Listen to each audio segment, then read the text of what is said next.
자식을 제대로 돌보지 않은 부모에게 자식의 재산을 상속받지 못하도록 하는 일명 구하라법. 이번 국회에선 좌절됐지만 21대 국회에선 처리될 수 있길 바라며 눈물로 호소한 건데요. 기자회견이 끝난 뒤 그를 만나봤습니다. 통과가 안 돼서 참 참담했고 씁쓸하기도 했고요. 이어서 그는 기자회견까지 열게 된 이유를 전했는데요. 처음에 너무 황당했었어요.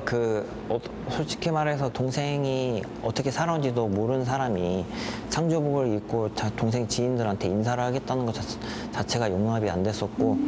지난 11월 구하라 씨의 장례식장에 20여 년 만에 갑자기 나타났다는 친모. 느닷없이 찾아온 그녀는 조문하는 연예인들과 사진을 찍는 등 상식 밖의 행동을 보였고, 장례식이 끝난 뒤엔 변호사까지 선임해 구하라 씨의 재산 상속을 요구했다는 겁니다. 꼭 이렇게 해야 했나, 그냥 저나 동생이나 기억에는 가물가물해요. 동생은 9살이었고 저는 11살이었고요. 남매가 어릴 적 집을 나가 성인이 될 때까지 연락 한 번 없었다는데요. 이런 어머니에 대한 그리움과 원망은 고인의 생전 일기장에도 적혀 있었습니다. 하라한테 해준 것도 없으신데 그렇게까지 요구할 줄은 이제 상상도 못했었죠. 구하라 씨의 경우처럼 배우자 없이 사망한 자식의 재산은 현행법상 부모가 절반씩 상속받도록 규정되어 있는데요.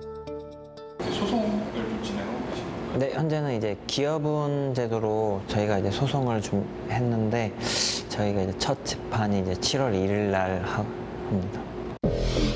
이에 구 씨는 친모의 상속권보다 자식들의 성장에 도움을 줬던 아버지의 기여분을 우선해달라는 소송을 제기한 상황.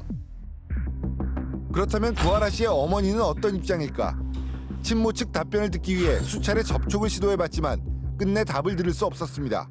제가 이제 너무 억울하다 보니까 죽고 싶다는 생각이 몇 번 들 때도 있었어요.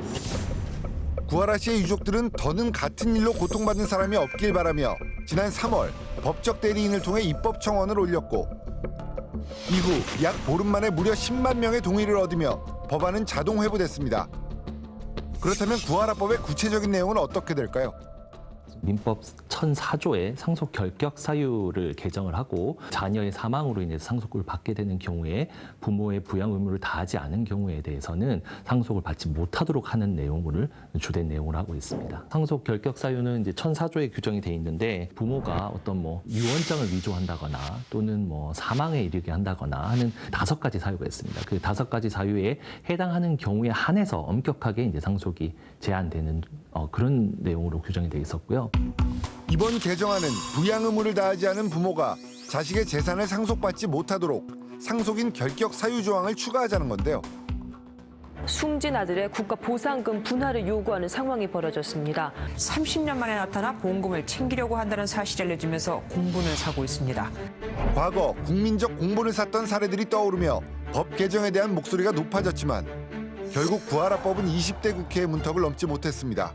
그 논의의 내용이 그럼 부양의 의무라고 하는 게 구체적으로 어떻게 나눠지는가 좀 더 심도 깊게 여러 사례들을 검토하면서 가기 때문에 그런 시간이 필요하긴 했던 것이죠.